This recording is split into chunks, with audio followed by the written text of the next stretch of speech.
Salut et bienvenue sur Mediapart. Les élections européennes sont le 9 juin prochain. Sur Mediapart, nous analysons les campagnes, les propositions des forces politiques, mais nous interrogeons également sur notre plateau certaines des têtes de liste qui prétendent à vos suffrages. Nous avons déjà reçu Manon Aubry, Marie Toussaint, Valérie Ayé. Enfin, nous devions recevoir Raphaël Glucksmann qui a finalement annulé sa venue, mais notre studio lui reste ouvert si jamais un regret devait l'effleurer. Aujourd'hui, c'est le communiste Léon Desfontaines qui va répondre à nos questions. Vous regardez À l'air libre, l'émission d'actualité et de débat de Mediapart.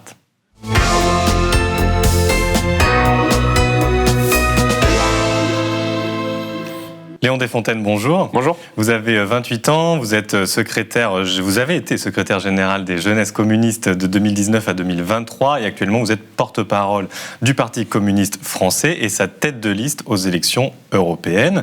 Vous vous présentez un peu plus largement au nom de la gauche unie puisque c'est une coalition entre le PCF et d'autres petites formations de gauche. Et je vous interroge aujourd'hui avec mon camarade Mathieu Dejean qui couvre tout le spectre des gauches pour Mediapart. Alors hier soir, vous avez participé à un débat sur CNews, un débat boycotté par Raphaël Glucksmann, on en parlait, et Marie Toussaint. On a posé l'autre jour la question à Manon Aubry qui venait sur ce plateau.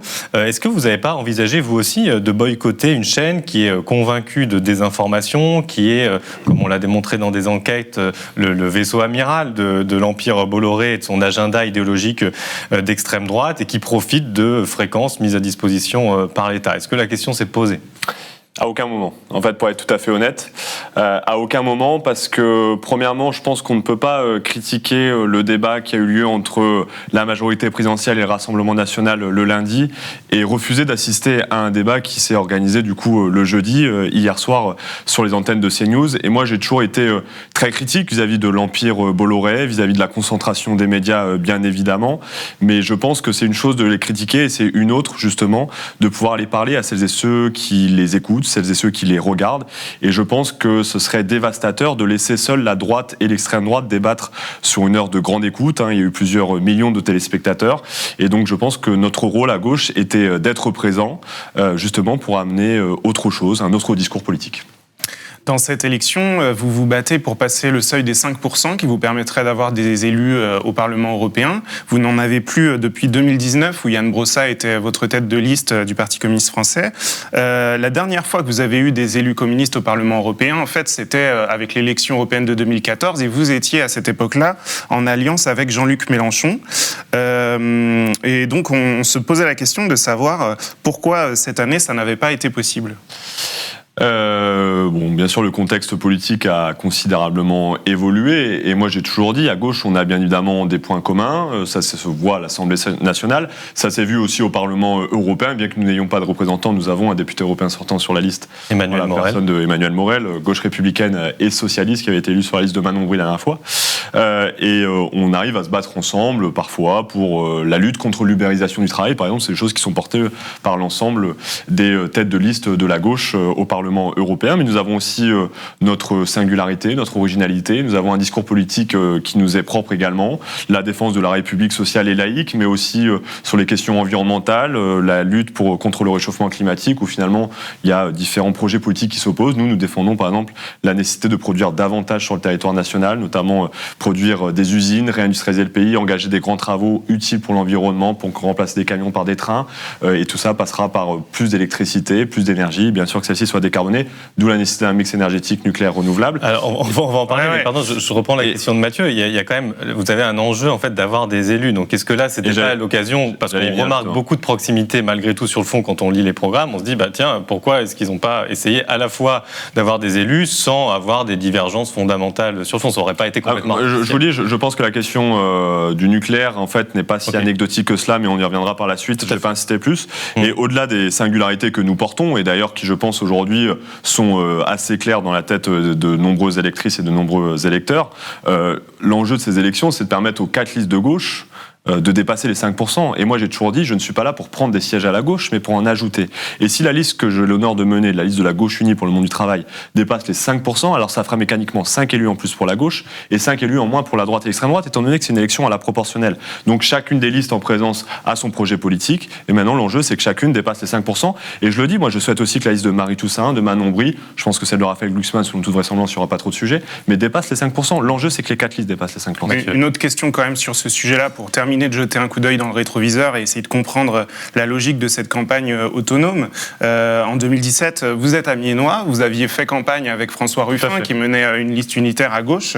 Vous vous battez contre les délocalisations comme lui. Il y a l'opposition au traité constitutionnel européen de 2005. Vous vous retrouvez avec la France insoumise sur ce sujet-là. En 2022, le PCF avait signé l'accord de la NUPES et son programme qui lui a permis de sauver l'existence de son groupe à l'Assemblée nationale. Est-ce que vous comprenez quand même qu'une partie de l'électorat de gauche soit déboussolée par cette situation? Et comment vous justifiez de partir aujourd'hui tout seul? Moi, je comprends qui se questionne. Mais ce que je dis aujourd'hui, c'est qu'on a besoin d'écrire aussi une nouvelle page de la gauche. Je me suis engagé en 2013 et depuis que je suis engagé en politique, j'observe que la gauche finalement est captive entre deux offres politiques et ces deux offres politiques ne nous permettent pas de gagner. La première, c'est le libéralisme, celle de François Hollande de 2012, qui finalement a tourné le dos aux travailleurs. Qui a mis en place un autre projet politique que ce sur pourquoi il avait été élu. Ce projet est bien sûr mortifère. Et l'autre, c'est celui qui est incarné aujourd'hui par Jean-Luc Mélenchon, cette ligne que je qualifierais d'outrancière, celle de division, de polémiquer pour être au centre du débat politique, qui aujourd'hui a malheureusement eu tendance à repousser une partie des électrices et des électeurs. Moi je le dis, aujourd'hui on doit écrire une nouvelle page pour la gauche. Une gauche authentique, populaire, celle qui remet le travail au cœur de son projet, celle qui cherche à rassembler l'ensemble des forces de gauche sur la question sociale. Et bien évidemment, moi, François Ruffin, qui est d'ailleurs mon député, j'habite dans la première circonscription de la Somme, fait partie de ces leaders politiques qui cherchent à rassembler sur la question sociale. Et je le dis, là on est en train de travailler sur ces élections européennes, mais il faudra qu'après les élections européennes, justement, cette gauche-là, celle qui fait reculer le Rassemblement national, celle qui est capable d'aller discuter avec les électrices et les électeurs qui ont mis un bulletin Jordan Bardella ou Marine Le Pen dans l'urne et qui est capable justement de faire perdre ou reculer l'extrême droite, eh bien c'est cette gauche-là qu'il faut rassembler. On reviendra dans l'entretien sur cette question de l'extrême droite et sur ces fameuses singularités pour essayer de clarifier les choses pour les gens. Mais je m'attache à, puisque vous citiez la France insoumise, vous évoquez des outrances, mais il y a une question de fond quand même sur laquelle on pourrait penser que vous êtes proche, que je voulais aborder, c'est la notion de désobéissance européenne que Manon Bry a défendue à votre place même et qu'elle défend dans son programme. Dans le vôtre, vous lui mettez un petit taquet en disant que parler que de désobéissance, ça n'ouvre pas de perspective positive, mais vous-même, dans votre programme, vous défendez que l'idée que le droit européen ne doit plus primer sur le droit national. Or, ça me paraît beaucoup plus subversif que la simple idée de désobéissance, mais aussi beaucoup plus risqué ou dangereux, diraient certains, car des forces réactionnaires peuvent tout à fait s'emparer de cette question-là pour justifier de déroger à l'état de droit en invoquant la souveraineté nationale ou encore en piétinant des droits que vous appelez vous-même à sanctuariser au niveau européen comme le droit à l'avortement. Donc est-ce qu'il n'y a pas là soit une contradiction ou vraiment une pente un peu glissante, quoi? Non, mais moi je pense que malheureusement ces dernières années l'Europe tend vers une forme de fédéralisme et on a de plus en plus de règlements à défaut d'avoir des directives. Les règlements au Parlement européen, c'est des choses qui s'imposent aux États sans qu'il y ait de débat dans les parlements nationaux. Et les directives, elles doivent être transposées dans le droit national et donc il doit y avoir un débat, une proposition de loi, un projet de loi en tout cas, qui doit être débattu dans les chambres du Parlement et notamment l'Assemblée nationale et le Sénat pour ce qui est de la France. Moi je souhaite que le Parlement français puisse retrouver sa pleine souveraineté, notamment dans l'élaboration de cette coopération européenne. Et donc moi je souhaite réinverser la tendance et je ne souhaite pas aujourd'hui qu'il y ait des choses qui soient adoptées au Parlement européen comme c'est le cas actuellement, qui viennent s'imposer sans qu'il y ait eu le moindre débat à l'Assemblée nationale et au Sénat. Comme ça a été le cas d'ailleurs avec l'accord de libre-échange avec le Canada, par exemple le CETA, qui s'est imposé aux États membres et grâce à la force du groupe communiste notamment au Sénat, on a réussi à imposer que ce débat ait lieu et qu'il y ait un vote. On a une question là-dessus, mais en l'occurrence, c'est normal que les États membres, ça c'est prévu dans le droit européen, que les États membles doivent le ratifier. Oui, mais sauf que ce n'était pas le cas depuis 11 ans. Il y a toute une série de sujets où il suffit que le Parlement... Et sur d'autres règlements, sur l'ensemble des réglementations, ce n'est pas le cas. C'est le cas malheureusement que sur les directives. Et malheureusement, on le voit ces derniers temps qu'il y a trop d'exceptions parce que l'application temporaire du CETA est temporaire depuis quand même un certain nombre d'années. Et heureusement qu'on a réussi à l'imposer dans le débat public. Et ce que j'ai envie de dire juste sur le droit à l'avortement, par exemple, les droits inaliénables. En fait, pour moi, il y a des droits qui doivent être inaliénables. C'est-à-dire des droits qui doivent s'imposer au-delà de la souveraineté, je dirais, nationale, au-delà de la volonté des parlements, c'est des droits qui sont les droits de l'homme, par exemple, fondamentaux, qui doivent s'imposer au peuple, parce que tout simplement, c'est des droits qui sont des progrès.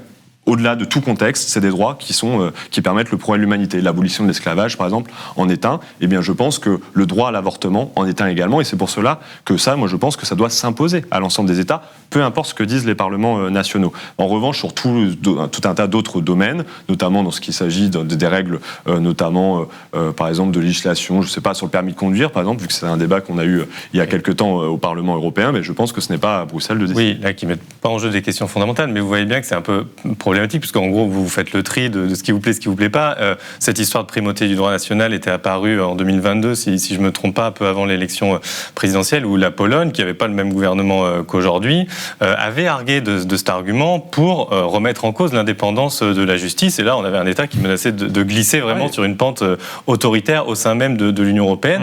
Donc voilà, est-ce qu'en employant cet argument-là, quelque part, vous légitimez pas ce genre de comportement ? Non, parce que pour moi, il doit y avoir des droits fondamentaux qui s'appliquent. La séparation des pouvoirs, le fait d'être dans un système démocratique, un état de droit, par exemple, ça n'est pas négociable. Ça ne doit pas certaines choses ne sont pas négociables, mais d'autres, oui. Et notamment des droits fondamentaux.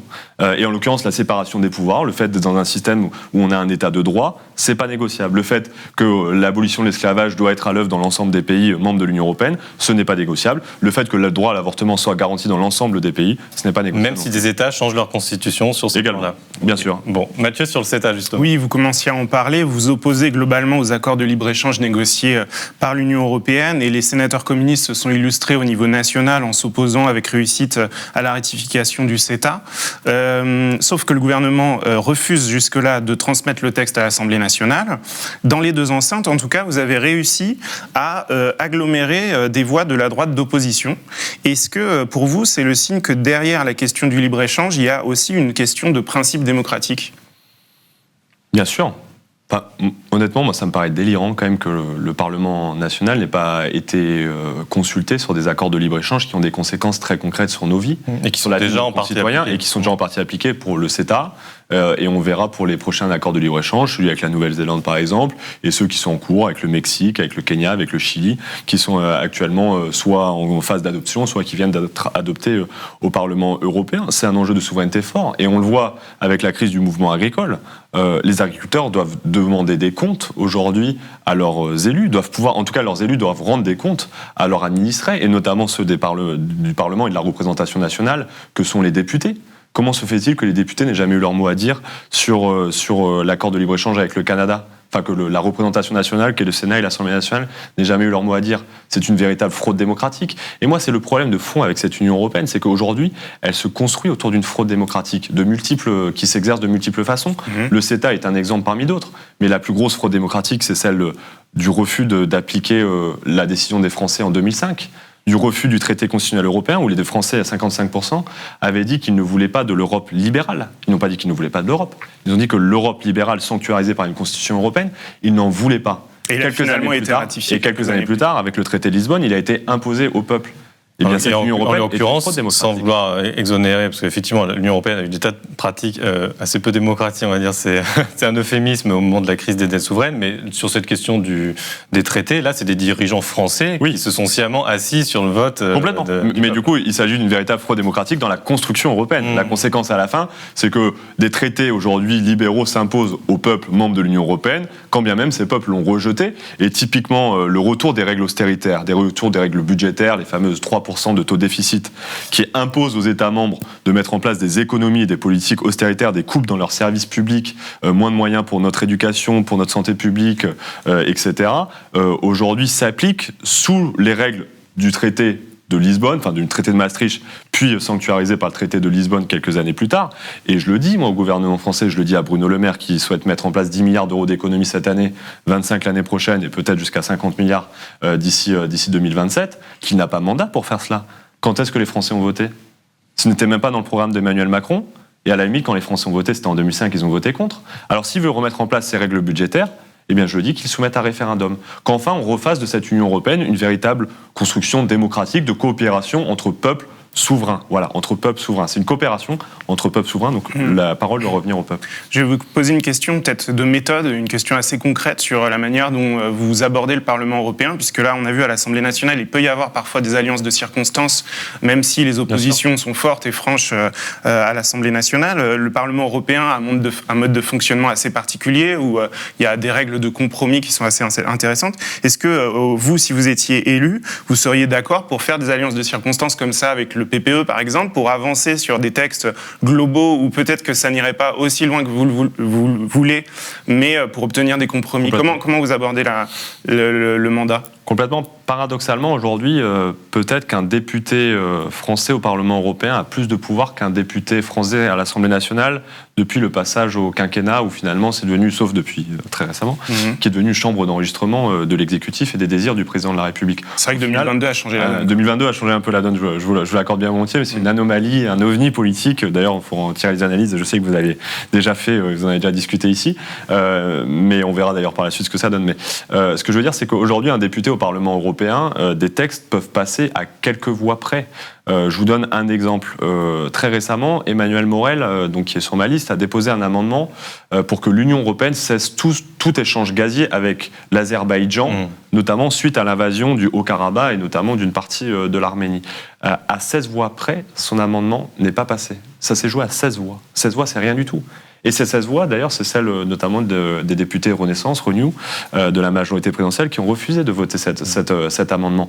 Donc tout ça pour dire que beaucoup de textes se jouent finalement, malgré le fait qu'on ait plus de 700 députés au Parlement européen, se jouent parfois à quelques dizaines de voix. Et donc oui, bien évidemment, il faut construire systématiquement des majorités. Et nous avons obtenu des victoires sur l'exception culturelle française, par exemple. Nous avons réussi à trouver des parlementaires, notamment issus des Républicains, par exemple, pour venir défendre avec nous la nécessité de défendre l'exception culturelle française, la souveraineté culturelle française. Et vous ne mettez pas de ligne rouge spéciale par rapport à la constitution de ces... Si, avec l'extrême droite. Voilà.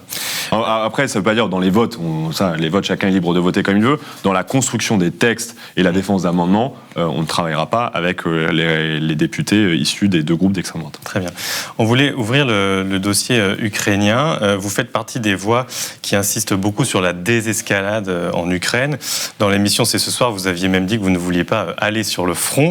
J'espère qu'on vous a rassuré depuis. A priori, l'armée française est professionnelle. On ne va pas vous parachuter. Mais je parlais aussi de l'armée française. Dans le Donbass, voilà. En revanche, à ce stade, plus sérieusement, on parle d'une présence officieuse d'agents de renseignement français en Ukraine, mais aussi la seule présence militaire officielle envisagée, c'est celle de formateurs pour des soldats ukrainiens. Si on en reste là, si on parle par exemple de formateurs pour aider à savoir comment se servir de missiles Scalp, par exemple, est-ce que cette présence, elle vous choquerait ? Honnêtement, oui.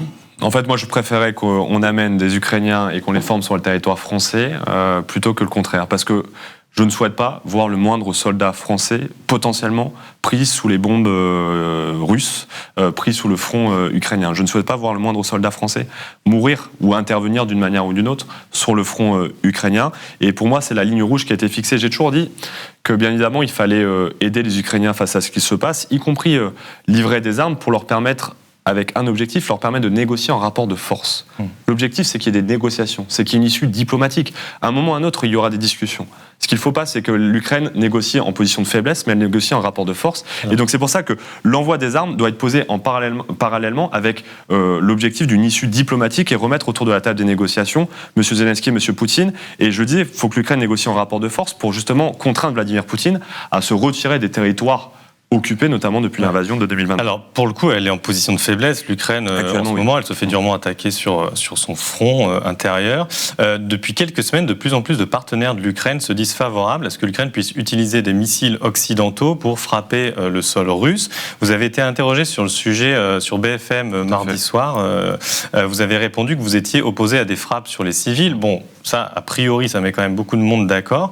Mais si on parle de cibles militaires, ce qui est le plus intéressant stratégiquement, est-ce que vous pensez qu'aujourd'hui, l'Ukraine est légitime à le faire ? Je précise juste avant votre réponse que, on a appris il y a peu de temps que Biden, qui jusque-là traçait une ligne rouge, dit de manière très circonscrite pour défendre la ville de Kharkiv. Là, oui, vous pouvez aller détruire des cibles militaires, a priori, là d'où partent des missiles russes. Et je crois avoir vu que l'Allemagne avait embranché le pas de Joe Biden.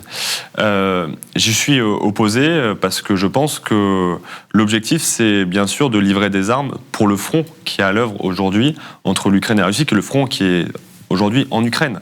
Et je ne souhaite pas voir demain potentiellement des armes qui pourraient en effet toucher des bases en Russie, mais qui potentiellement pourraient avoir des dommages collatéraux. Et je ne souhaite pas aujourd'hui que potentiellement les armes qu'on livre puissent tuer des civils russes. Tout simplement. A priori, il n'y a pas de civils sur les pas de tir russes. Écoutez, vous savez comment se passe un conflit. Une fois qu'on autorise cela, malheureusement, je pense qu'on peut tomber dans un engrenage guerrier qui risque finalement d'entraîner en effet une escalade guerrière. Et encore une fois, moi, ce que je souhaite, c'est permettre d'aider les Ukrainiens non seulement à tenir le front et si possible de réussir quelques contre-offensives pour permettre ensuite de négocier un rapport de force. Mon objectif, c'est celui-ci, pour permettre de mettre un terme au conflit. Malheureusement, ça entraînera un engrenage guerrier qui risque d'avoir des effets néfastes, le contraire. Voilà, ma dernière question était précisément là-dessus, sur cette idée d'engrenage, puisque, voilà, je le disais, vous faites partie de ces voix qui, depuis le début du conflit, mettent en garde contre cet engrenage. On entend ces voix à chaque fois qu'il y a une sanction nouvelle, l'envoi d'un nouveau type d'armes. Là, on parle des missiles longue portée, par exemple, Fabien Roussel était contre, quel que soit l'endroit où on envoie ce genre de missiles. Mais disons que depuis le début de l'invasion, où on est monté en gamme comme ça dans le soutien, la Russie n'a toujours pas déclaré la guerre à la France et surtout ces envois ont permis aux Ukrainiens de résister à l'agression russe. Donc est-ce qu'il n'y a pas une forme de facilité à sans cesse mettre en garde contre le soutien au pays, d'autant plus que l'Ukraine tient grâce à ce soutien, vous voyez, est-ce que c'est moi, j'ai toujours, je vous dis, moi, ma position personnelle n'a jamais été tergiversée sur le sujet. J'ai toujours dit qu'il fallait aider les Ukrainiens à se défendre, pour une perspective de diplomatie et une issue pacifique. Et je le redis, je cite souvent la phrase de Nelson Mandela qui dit c'est l'oppresseur qui détermine les armes de l'opprimé. En l'occurrence, l'oppresseur, l'agresseur, c'est la Russie, l'opprimé, c'est les Ukrainiens. Donc bien évidemment, les Ukrainiens nous ont demandé à ce qu'on leur livre des armes pour pouvoir se défendre. Eh bien, il faut leur livrer. Et par contre, nous, en tant qu'alliés, justement, en tout cas en force de soutien vis-à-vis de l'Ukraine, je veux qu'on fixe juste une ligne rouge, c'est celle de ne pas devenir co-belligérant. Il faut à tout prix refuser de devenir co-belligérant, parce que alors là, on tomberait dans un engrenage guerrier dont personne ne saurait l'issue, si ce n'est qu'il y aurait probablement plusieurs millions de morts, et notamment les premières victimes, le peuple ukrainien. Moi je le dis, du coup, il faut aujourd'hui livrer des armes, c'est clair, pour permettre aux Ukrainiens de tenir le front et pourquoi pas même de gagner des contre-offensives, mais parallèlement, engageons des discussions. Qui va être compliqué avec de telles conditions. Mais on a compris le point et on passe au Proche-Orient. Oui, au sujet de Gaza, donc depuis le 7 octobre, vous appelez à la libération des otages, au cessez-le-feu, à la reconnaissance de l'État palestinien, autant de principes sur lesquels vous êtes en accord, ou en tout cas qui sont aussi défendus par la France insoumise, et pourtant, vous avez des mots durs pour la France insoumise. Voici ce que vous disiez, par exemple, le mois dernier sur France Info. La France insoumise est en train de souiller et piétiner le combat palestinien à des fins électorales, et ça, je ne leur pardonnerai jamais. La rupture est consommée avec la France insoumise ? La rupture est consommée. Moi, quand je les vois comme ça bafouer la question palestinienne juste à des finalités, à des fins électorales, eh bien, je pense que c'est un problème. Est-ce que vous contestez la sincérité de la France insoumise dans la défense de la cause palestinienne, ou alors, à suivre votre logique, est-ce qu'il faudrait ne pas parler de sujet pour ne pas être suspecté de clientélisme ? Non, mais écoutez, moi, le combat palestinien, ça a été un combat qui m'anime depuis mon engagement politique chez les Jeunes communistes en 2013. J'ai participé à mes premières manifestations, j'avais 18 ans pour la Palestine, c'était en 2014, lors des affrontements et des bombardements qui étaient en cours justement, notamment dans la bande de Gaza. Depuis que mon engagement chez Jeunes communistes, au Parti communiste, mon combat n'a jamais bougé d'un iota dans mon soutien au peuple palestinien. Je me suis moi-même rendu en 2018 en Palestine et en Israël, j'ai rencontré les forces progressistes de part et d'autre, israéliennes, palestiniennes, qui me disaient tous sur leur volonté de vivre dans un État en paix aux côtés l'un de l'autre. Ce combat-là, en tant que secrétaire général des Jeunes communistes, bien souvent, bien trop souvent, On l'a mené seul. On a appelé d'autres organisations politiques, les Jeunes Insoumis y compris. Ils ont refusé de participer à nos mobilisations. Souvent, sur les universités, on était la seule organisation à dire il faut refaire du combat palestinien une priorité, parce qu'aujourd'hui, on est en train de piétiner, massacrer un peuple pour des volontés impérialistes, notamment de la part du régime. Mais qu'est-ce qui, dans la situation actuelle, face à la gravité des événements, je le redis, vous différencier à ce point-là sur de la France Info, je parle avec une certaine j'étais assez agacé, comme on peut l'entendre à la tonalité de ma voix, parce que j'ai eu à cœur pendant l'ensemble de mon engagement chez les Jeunes communistes en faveur du combat palestinien de toujours décorréler le combat qu'on mène en disant que ce combat qu'on mène juste pour le peuple palestinien est décorrélé d'un combat ethnique et religieux.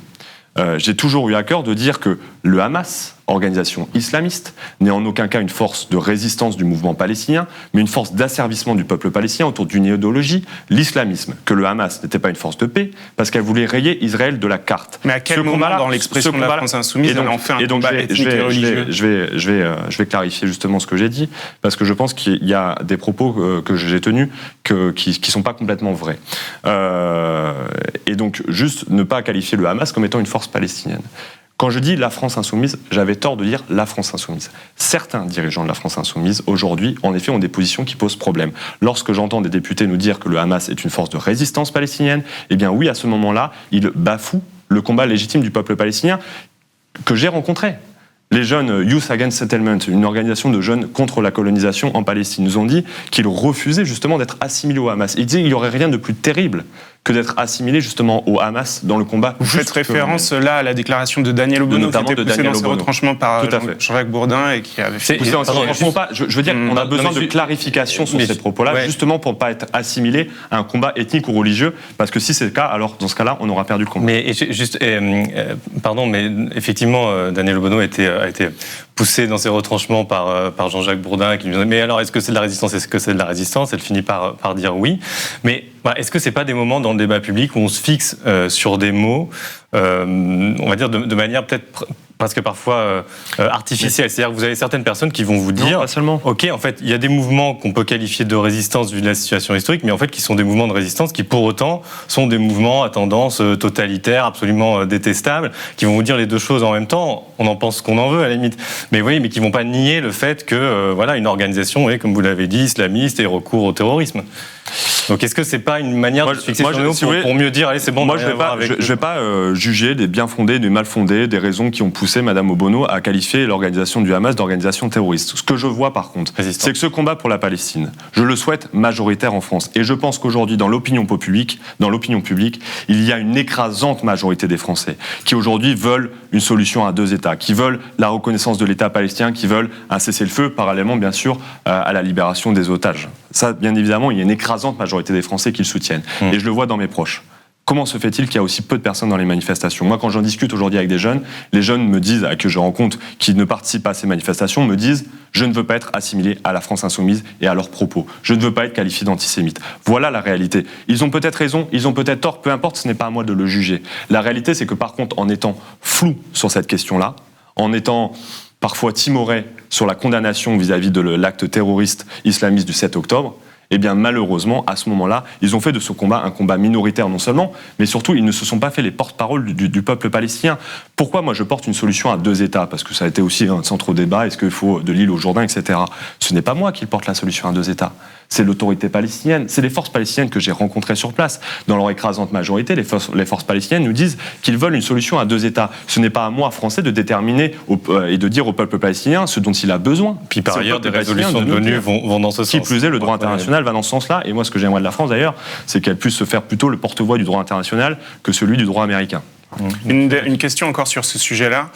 Comme vous le savez, le soutien à la Palestine a été lourdement criminalisé, notamment au début. Les manifestations le samedi en soutien à Gaza étaient interdites. À ce moment-là, il y avait besoin d'unité et je pense de forces de gauche pour soutenir le mouvement de solidarité avec la Palestine. À ce moment-là, le PCF a été critiqué, y compris dans ses propres rangs, parce qu'il n'était pas à l'avant-garde de ce combat-là, dans le sens où je n'oublie pas que Fabien Roussel est allé à Jérusalem et Ramallah et que ça fait partie de vos engagements historiques, mais à ce moment-là, le PCF ne signait pas les appels unitaires du collectif pour une paix juste et durable en Palestine. Comment ? Est-ce que vous pouvez... Pourquoi Tout d'abord, le PCF a systématiquement fait son propre appel aux manifestations, parce qu'on pense qu'on devait en effet mobiliser en faveur du peuple palestinien qui se fait massacrer.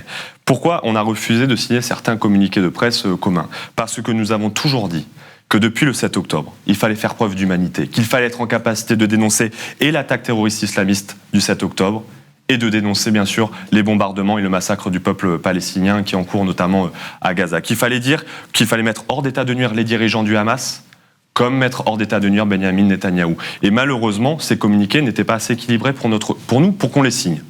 Pour autant, on appelait à venir aux mobilisations. Okay. Mais pour nous, ce n'était pas assez clair justement dans les propos et dans l'appel pour pouvoir finalement, tout simplement que ces manifestations puissent rassembler très largement. Les manifestations de 2014 que j'avais faites, notamment chez moi à Amiens, étaient beaucoup plus fournies que les manifestations que nous avons actuellement. Et il faut qu'on se pose la question de cela. Pourquoi en 2014 était plus fourni, alors même que d'ailleurs les massacres sont encore plus grands, encore plus ignobles aujourd'hui. Et je pense que malheureusement c'est parce que les mots d'ordre n'étaient pas assez clairs. Ok, on va ouvrir Ah oui, on avait une autre question, parce que vous répondez, pour conclure sur ce sujet, vous répondez à la journaliste, c'est elle-même qui emploie l'expression « la rupture est consommée ». Quel est le sens de cette phrase ? C'est que la rupture est consommée avec certains dirigeants de la France Insoumise, avec qui, honnêtement, je pense que je n'aurais plus le lien. Et donc ça veut dire que plus jamais à l'avenir... avec certains dirigeants de la France Insoumise. Avec certains dirigeants. Mais c'est pour ça que je tenais à clarifier, c'est pas la France Insoumise. La France Insoumise, notamment sur ce sujet, est très hétérogène, et certains parlementaires ont eu des propos très décents, très humains, qui ont évoqué François Ruffin, qui avait fait une tribune dans Le Monde, aussi Alexis Corbière, même Clémentine Autain, par exemple. D'accord. Mais donc des tendances très différentes de la France Insoumise. Très bien. On va passer au chapitre écologie. Donc, vous insistez aussi sur ce volet dans votre programme. Vous affirmez que vous portez une vision pragmatique, rationnelle, scientifique, et vous n'hésitez pas à montrer justement à nouveau une différence avec les écologistes cette fois-ci, et parfois LFI, notamment sur l'énergie nucléaire. On avait promis qu'on en parlait, puisque vous voulez y recourir dans le cadre d'un mix énergétique qui compte les énergies renouvelables.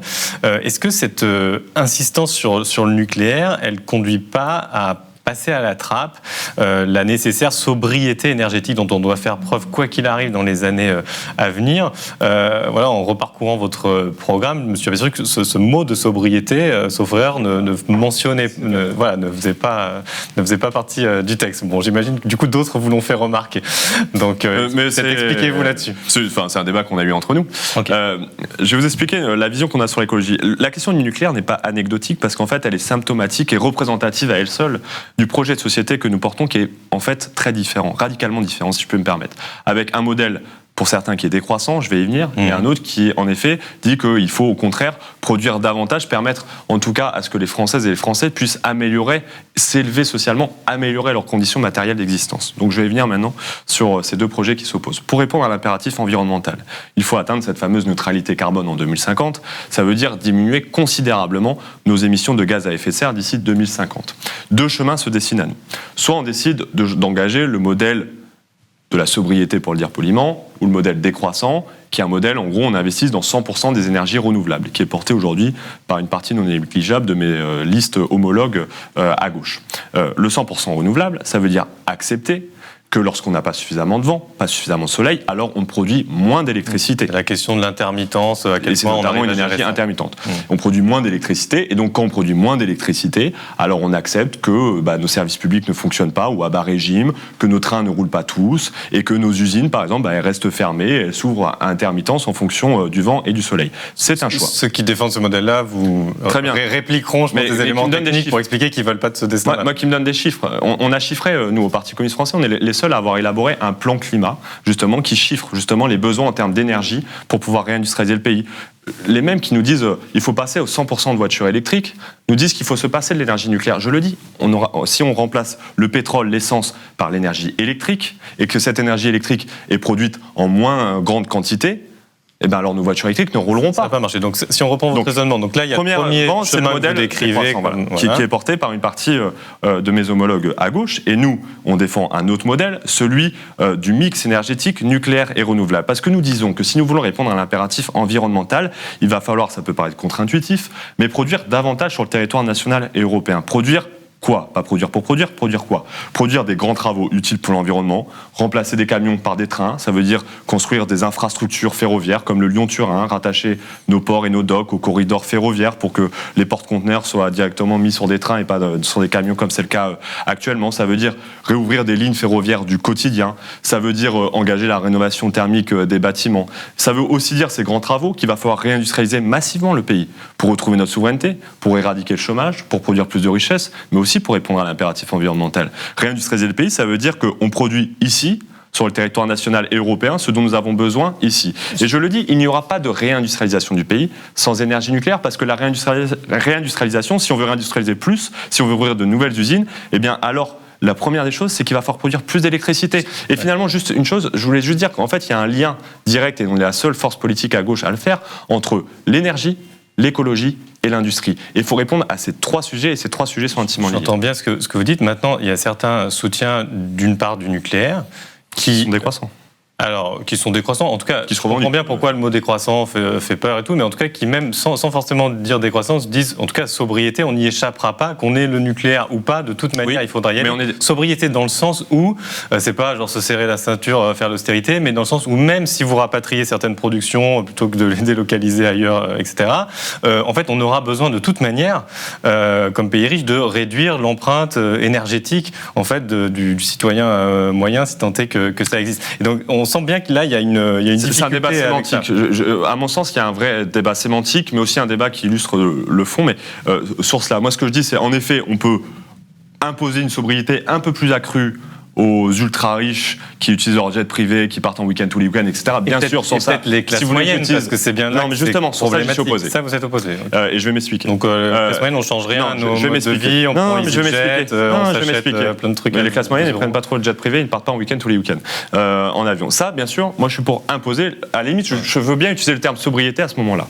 Par contre, notamment sur les classes populaires ou les classes moyennes, moi, je suis favorable à ce qu'on puisse réélever leur niveau et leur niveau d'existence matérielle. Ça veut dire que moi je souhaite notamment que les classes populaires puissent partir davantage en vacances. Le projet que nous portons Empreinte Carbone 2050, que nous avons élaboré et chiffré, et d'ailleurs on prévoit notamment 970 TWh d'électricité pour pouvoir augmenter, ça c'est plus que doubler le parc électrique que nous avons actuellement, prévoit notamment de multiplier par 2,6 par exemple les déplacements.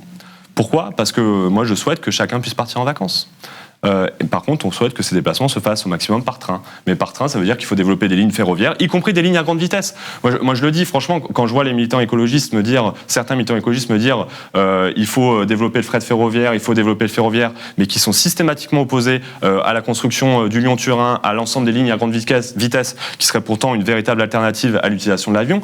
Je le dis, bah oui, et ils me disent, bah oui, mais il faut de la sobriété, en fait, il faut moins de déplacements. Eh bien, moi, je suis opposé à ce modèle-là. Ou investir sur les petites lignes, on peut peut-être pas, tout faire à la fois, quoi. Mais si vous voulez partir en vacances, si vous avez je vais vous dire un exemple. Si vous voulez partir une semaine en vacances, vous avez une semaine de congé payé. En fait, si vous perdez 24 heures aller, 24 heures retour dans les transports, c'est un problème. Et je vais vous dire une chose. Moi, la première fois que je suis parti en dehors de la France, c'est lorsque Beauvais, Ryanair, a installé son aéroport à Beauvais. Je viens d'une famille, on est 6 dans la famille, j'ai 3 sœurs, et mes parents choisissaient les destinations de vacances en fonction des billets à 10 €. Grâce à cela, j'ai découvert la culture espagnole, portugaise et italienne. Je n'aurais jamais découvert cette Tant mieux, mais alors si on entend le PCF défendre le modèle Ryanair, ça va être bizarre. Non, pas du tout. Mais par contre, ce que je veux dire, c'est que justement, il faut augmenter le pouvoir d'achat des Français. Mais ce que je veux dire, c'est que pourquoi on a choisi ces billets ? Parce que c'était le moyen le moins cher. Comment se fait-il aujourd'hui que l'avion est aussi peu cher ?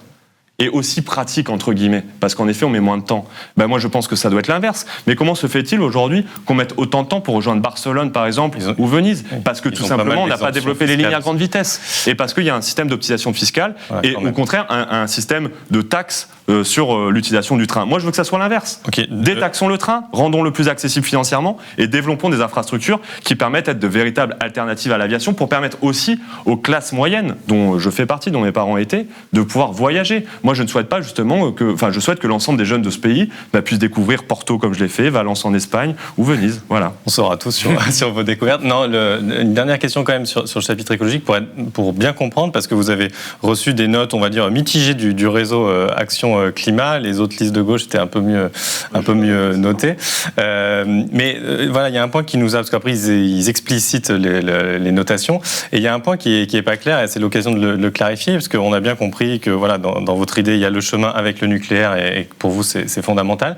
Mais est-ce que vous, pour autant, d'ici à 2030 et d'ici à 2050, est-ce que la part des renouvelables, pour vous, elle est destinée à augmenter? C'est pour ça que je dis, j'ai pas compris ce rapport, notamment sur les énergies renouvelables.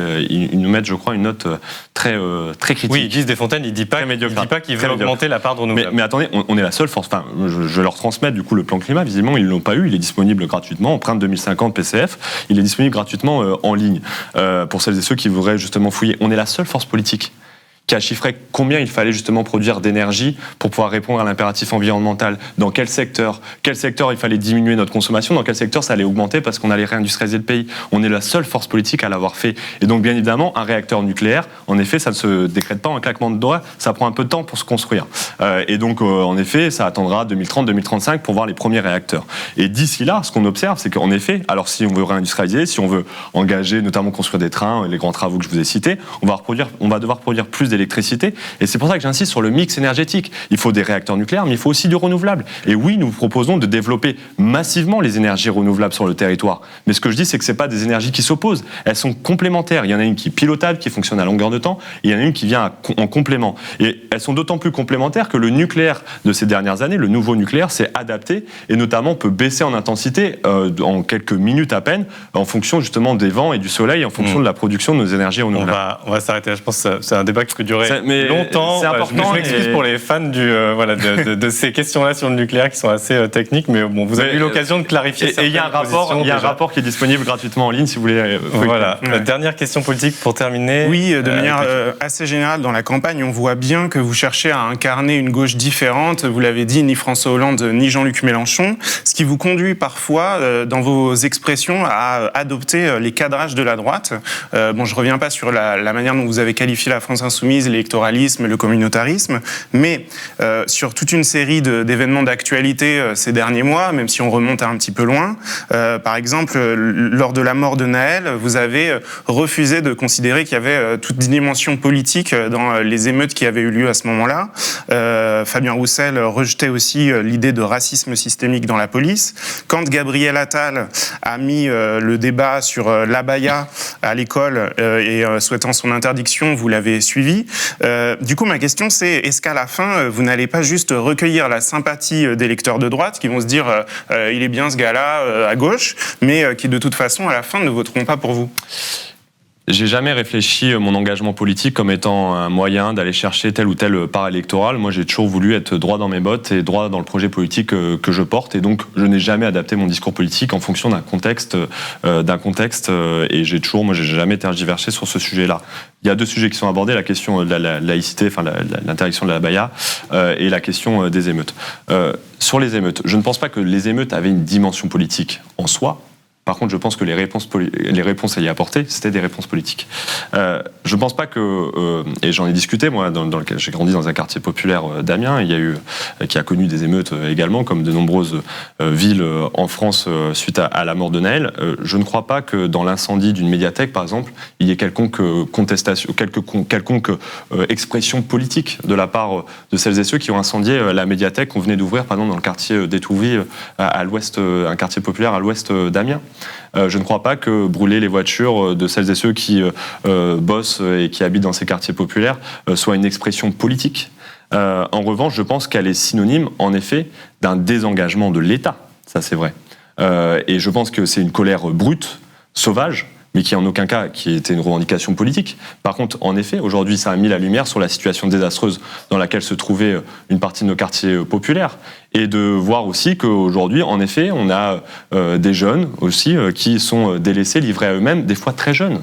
Mais pourquoi ? Mais ça parce que la force politique, la force publique les a abandonnés. Pas nos maires, pas nos élus locaux. Je parle de l'État. Se désengager de ses responsabilités, de ses missions, notamment de sécurité, mais aussi d'éducation, de formation, d'épanouissement et d'émancipation pour l'ensemble des jeunes.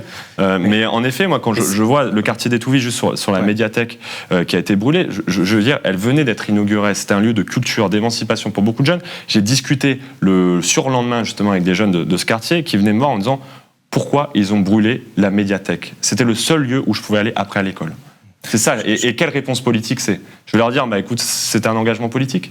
Alors, effectivement, vous avez raison de dire, il y a plein de gens qui n'étaient pas d'accord avec certaines actions au moment de ces émeutes, et puis il y en a d'autres qui pouvaient déplorer les actions tout en comprenant qui est la colère de cette jeunesse. Ça, j'ai dit que la colère, je la comprends, de manière violente. C'est exprimé de manière très différente. Et qui n'utiliserait peut-être pas ce terme de sauvage sur cette colère. Donc, est-ce que vous comprenez? Excusez-moi, il y a une expression d'une colère qui a été sauvage. Enfin, je veux dire, je vois pas à quel moment on peut pas qualifier autrement cela. Enfin, je veux dire, quand on incendie des services publics, des médiathèques, quand on s'en prend à des maires et des mairies et qu'on les menace physiquement, oui, non, je suis désolé, là, il y a un problème. Ouais. On a l'impression quand même que vous cherchez toujours à percer médiatiquement en utilisant le langage de la droite qui est dominant culturellement. Excusez-moi, mais c'est pas parce que certains à gauche ont évolué de position que parce que nous sommes restés droits dans nos bottes sur la République laïque et sociale, dans toutes ses dimensions, dans la diversité de sa dimension, que nous sommes, nous, catégorisés à droite. C'est pas nous qui avons bougé de politique, c'est les autres. Et sur la question de la laïcité, c'est un exemple probant. Enfin, je veux dire, la question de la loi de 2004... Enfin, franchement, quand j'entends Jean-Luc Mélenchon de 2012, et quand j'entends le Jean-Luc Mélenchon d'aujourd'hui, je me dis probablement que d'ailleurs, Jean-Luc Mélenchon d'aujourd'hui jugerait le Jean-Luc Mélenchon de 2012 islamophobe. Parce que quand j'entends ses positions sur le voile, même moi, je n'irai pas aussi loin que celle qu'il a tenue en 2012, où il disait qu'il fallait le retirer, je ne sais plus quoi, de l'espace public. Enfin, en gros, qu'il insinuait qu'il fallait avoir de telles positions. Et j'ai revu certains discours où je dis, mais même, enfin, moi, je n'ai pas jusque-là. Moi, c'est la laïcité, rien que la laïcité de 1905, de 2004. Et avec l'interdiction de l'abaya, qui, je pense, en effet, est un signe religieux. Mais je pense qu'en effet, aujourd'hui, il y a une partie de la gauche qui a abandonné le combat pour la laïcité. Mais la laïcité, c'est un vecteur d'émancipation et d'épanouissement pour beaucoup de jeunes. Et moi, je souhaite que l'école de la République soit un sanctuaire républicain qui, en effet, offre autre chose que ce qui est imposé par le carcan familial et religieux. Je ne crois pas que l'école soit uniquement là pour former les travailleurs de demain. Elle est là pour former les citoyens critiques, y compris vis-à-vis du carcan familial, y compris vis-à-vis de son origine, de son carcan religieux, qui peut être imposé justement par la famille. Une dernière chose quand même, vous dites, vous ne cherchez pas des parts de marché électoral, etc., mais vous avez quand même un discours sur les classes populaires rurales, c'est aussi celui qu'a Fabien Roussel, un grand débat à gauche sur ce qui a manqué en 2022, etc. Ce qui vous fait parfois dire que, par exemple, on en a trop fait ou pas assez pour les ruralités, les classes populaires rurales, trop pour les cités. On n'a jamais dit qu'on avait fait trop pour les quartiers populaires. Et en fait, non, mais vous vous présentez en porte-parole des classes populaires rurales, mais on a l'impression que c'est pour ça que vous vous situez sur ces sujets-là sociétaux de cette manière-là. Est-ce que vous pensez vraiment parler à cet électorat-là de cette manière ? Non, mais je suis désolé, enfin, je ne sais pas à quel moment on a dit qu'on en faisait trop pour nos quartiers populaires. Vous m'avez peut-être pas écouté, mais sur le débat de CNews hier, il y a eu un débat notamment sur les narcotrafics qui est un peu dérivé notamment sur les quartiers populaires. Moi, j'ai toujours été clair là-dessus. Bien sûr, il faut faire preuve de fermeté face au trafic de drogue, ce que j'ai dit. Mais une fois qu'on a fait preuve de fermeté, qu'on a viré les grands monnaies, qu'on les a mis en prison et qu'on les a enfermés, il faut pas, après les opérations fameuses place nette d'Emmanuel Macron, par exemple, il faut mettre en place des services publics, des éducateurs, du soutien aux clubs sportifs, de l'économie sociale et solidaire, de la formation, de l'éducation. Elles sont contestées dans la manière dont c'est fait. Moi, je pense par contre, oui, il faut faire. Certains disent qu'il y a d'autres stratégies. Non, je pense qu'il faut faire preuve de fermeté. Je dis sur le narcotrafic, pour moi, il y a 3 temps. La première chose, c'est la fermeté vis-à-vis des trafiquants de drogue, notamment des grands bonnets, ça c'est en prison. Deuxièmement, c'est permettre de remettre en place des services publics, une réponse républicaine, des services publics de proximité, l'école, la police de proximité, le soutien aux clubs de sport, l'accès à la culture, etc. pour les jeunes. Et troisièmement, c'est le contrôle de nos frontières, notamment des douanes, qui permettent de contrôler les conteneurs qui arrivent aujourd'hui sur le territoire français. Donc, moins d'1% des conteneurs sont contrôlés. On ne sait même pas, du coup, les 99% d'autres, ce qu'il y a dedans. Et notamment, des fois, il y a des trafics en tout genre. Bref, ceci étant dit, c'est un petit sujet. Mais ce que j'ai dit sur les quartiers populaires, j'ai dit ce que je veux pour les quartiers populaires, je le veux aussi pour les campagnes. Il faut des services publics dans nos campagnes. Et oui, par contre, nos campagnes, elles ont également été abandonnées. Moi, ce que je dis, c'est que je n'oppose pas les deux. Je dis que nos campagnes ont été abandonnées. Il faut faire l'alliance entre les bourgs et les quartiers populaires. Merci à vous, Léon Desfontaines. Merci à toi, Mathieu, à tous ceux qui ont préparé cette émission en accès libre uniquement grâce à vos abonnements à Mediapart. Donc, n'hésitez pas à vous abonner. À bientôt.